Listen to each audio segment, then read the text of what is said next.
Hi, welcome to another episode of First Chapter Friday.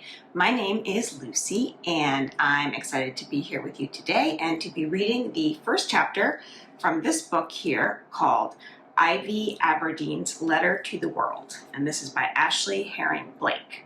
And this is the story of, not surprisingly, Ivy Aberdeen, who is a 12-year-old. And right in the beginning of the book, the very beginning, her house is completely destroyed by a tornado. Her house, her car, everything just gone. And obviously this is a very difficult situation. Ivy has an older sister and two younger, much younger baby twin brothers. And she's in the middle, and she is kind of ignored and doesn't get a lot of attention from her parents. They're either focused on her older sister or on the twin babies. And so her parents have to move into a hotel because their house is destroyed, and they decide it's just easier to have Ivy go stay with a friend's family. And Ivy's a little bit put off by this because she feels unwanted in her family. She's confused, she's angry, she's sad, and then on top of that, she has this confusion about a new friend that she's made named June. And she has a great time with June. She thinks June's very interesting, and Ivy thinks she might have a crush on June. And this is a new feeling for Ivy. She's been wondering why, when all of her friends are talking about boys and getting excited about boys, she doesn't really feel the same way, but she definitely gets some sort of feeling for June. And she's not sure what to do with these romantic feelings, so she starts to document them in sketches in a journal that she keeps. And that journal goes missing. So the story is kind of Ivy trying to figure out where the journal went, because someone keeps sort of revealing pieces of it to her, how she can share with June how she feels about her, and really what's going on with her. This is sort of a new feeling for Ivy, and she's not sure about it. She's not sure she could talk to her parents about it or her sister about it. She does end up finding a conversation partner who's an older woman who's engaged to another woman, and she really helps Ivy figure out what's going on with her. So it's a great book about families, about navigating friendships, about learning how to express yourself. So I am going to read to you the first chapter of Ivy Aberdeen's Letter to the World. Chapter 1, Stormy. A storm was coming, which was perfect. Thunder rumbled through the night, rattling Ivy Aberdeen's bedroom windows and making a beautiful racket. She smiled and counted, only making it to 2 before lightning washed her room white. Ivy didn't know why people colored bolts of lightning yellow in drawings. They were silvery blue and made her think of whispers and magic, the perfect setting for what Ivy was about to do. She adjusted the headlamp around her forehead, the thick elastic band pulling at her hair. On her nightstand, her clock glowed green, the numbers already inching toward the time she had to get up for school. But she had a good hour at least. She rubbed the sleep from her eyes, and the tiny headlamp shined a yellow circle onto the notebook in her lap.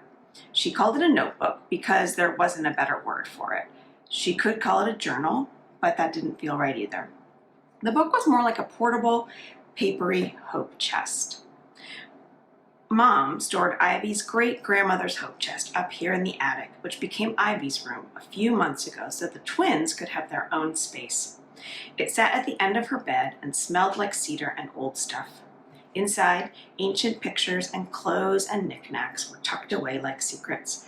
There was even an old wedding dress in there, which Ivy thought was sort of creepy. When she asked about it, her mom told her that way back when, a hope chest was where a girl collected things she would need when she got married, hoping for the right boy to come along so her real life could start. Then her mother went on and on about how marriage had nothing to do with a girl's real life and how Ivy should hope for lots of different things, not just a boy, which was a relief. She kept her real dreams in a notebook where everything was a complete secret. Her hope chest was securely hidden away and guarded. Ivy aimed the headlamp's beam at the purple and white cover of her notebook. It was one of those decomposition notebooks, and she got it from her language arts teacher at school. She liked thinking about her notebook like that. Decomposition. That's what it felt like to her, anyway. Taking things apart in her head and putting them down on paper so she could figure out how they worked. Outside, the thunder and lightning snapped right alongside each other. Perfect secret drawing weather. Ivy flipped through the crinkly pages and caught a glimpse of a drawing she'd abandoned a few months ago as a hopeless case. She narrowed her eyes and glared at her family sitting on the grass in a large field. The grass in this field wasn't green. It was silver and pink with a border of blue-leafed trees. There were Mom and Dad, their eyes shiny and their mouths happy, holding Ivy's new twin brothers, Aaron and Evan, in their arms. Her 16-year-old sister, Layla, was right where she should be, sitting between their parents, grinning at Evan, while Aaron wrapped his tiny hand around her finger. Ivy scanned the page for inspiration. There was one person missing from this family portrait, and she couldn't figure out where to put her. Where to put Ivy. She glowered at the picture and flicked the page over so hard it tore right out of the notebook. She nearly balled it up and tossed it toward her garbage can, which was already overflowing with other drawings gone awry. But it felt weird to throw away a picture of her family, even if she wasn't in it. Instead, she folded it up and stuffed it into her swirly blue pillowcase. It wasn't the picture for a night like this anyway. This night needed one of her stormy pictures, like the one she was so close to showing Layla just a couple of weeks ago, the one she wouldn't ever show her now. She found the most recent drawings she'd been working on.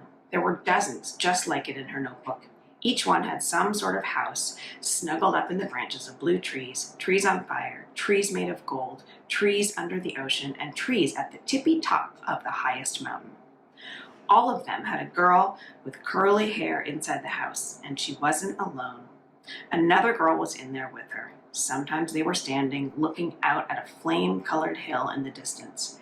Sometimes they were lying down, tucked into sleeping bags that glowed because they were covered with tiny fireflies, like 100 little nightlights. Sometimes they were reading, or, like this one, facing each other and smiling. Ivy didn't know who the girl was, but she wasn't Layla, and she wasn't her best friend Taryn, or any of the other girls at school who lately only wanted to talk about boys. Ivy was 12 years old and had never had a crush on a boy before, but maybe she just hadn't met one she liked, or maybe she couldn't even get crushes. That was her, uncrushable Ivy. But that didn't feel right either, so really, Ivy had no idea what she thought about crushes at all. Which was exactly why the thunder outside was perfect for this picture. When Ivy looked at it, she felt a storm in her stomach. She felt a storm in her head. She felt a storm fizzing into her fingertips and toes. Because in every single picture Ivy drew, she and that girl were holding hands. And they weren't holding hands like she and Layla used to hold hands when they ran down the street to play in the park. It wasn't the way she and Taryn used to hold hands when they ran through the sprinkler in Ivy's backyard, before Taryn got too cool to run through sprinklers, and Ivy told her she was too cool for sprinklers too. Ivy stared at the picture, chewing on her lower lip. Maybe she should rip them all out, starting with this one. She liked storms, but storms could be dangerous, and if Ivy had shown one of her stormy pictures to Layla, maybe her sister would have looked at her like she was weird. She should definitely rip them all out. Her hands shook as she closed her fingers around the top edge of the paper, ready to tear. But she couldn't do it. Her hand wouldn't move that way. Instead, she swallowed the giant balloon in her throat and picked up her indigo blue brush pen. While the real rain lashed at her window, she slipped some inky rain in between the drawn branches and leaves. She used her Arctic blue pen to zigzag in some lightning. She filled the sky with rolling silver clouds. Before she could change her mind, Ivy colored in the girls. She used her lightest pink marker for her own hair, the color of sweet and fluffy cotton candy.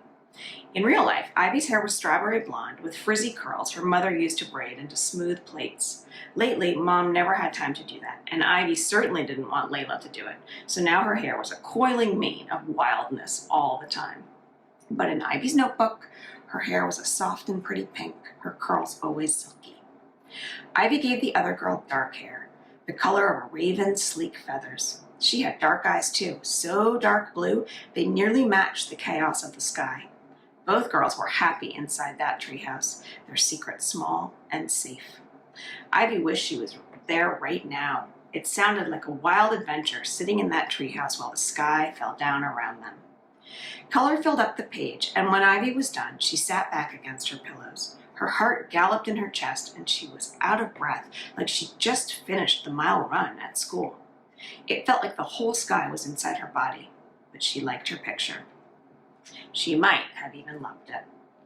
And that was when she noticed how quiet it was outside. Not the storm was over kind of quiet, a creepy kind of quiet. The kind of quiet that made all the tiny hairs on her arms stick straight up. Then a few things happened at once. 1, the storm sirens in town went off, slicing through the quiet like an angry ghost. 2, Ivy's bedroom door flew open and her dad stumbled in, his eyes the size of dinner plates, as the beam from her headlamp hit him in the face. She slapped her notebook shut. "Ivy, let's go, honey." He held out his hand and his voice was calm, like it was when he told her she had to get 3 teeth pulled at the dentist last year. Which is to say, not very calm at all. Fake calm. "What? There's a tornado nearby, sweetie. No time to talk. We need to get to the storm cellar." She kicked off her comforter and stuffed her notebook into her pillowcase, hugging it to her chest. She yanked off her headlamp just as Dad crossed the tiny room in 2 strides and grabbed her by the arm.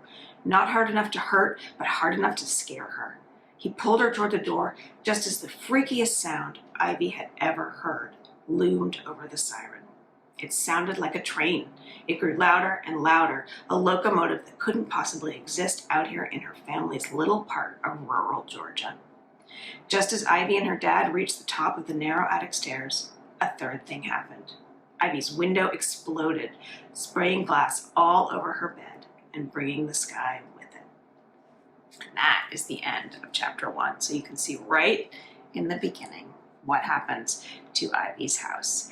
And you learn a little bit about the notebook that Ivy keeps all of her drawings in, and start to see what maybe her drawings mean. So again, it's a great book about navigating friendships. It's a book about families and finding out where you fit in your family and where you belong, and really a book about learning to express yourself in multiple ways, whether it's through your art creatively, or how you express yourself as a person, or how you express yourself through love. So that is Ivy Aberdeen's Letter to the World by Ashley Herring Blake, and I hope you give it a try. Thanks for joining me.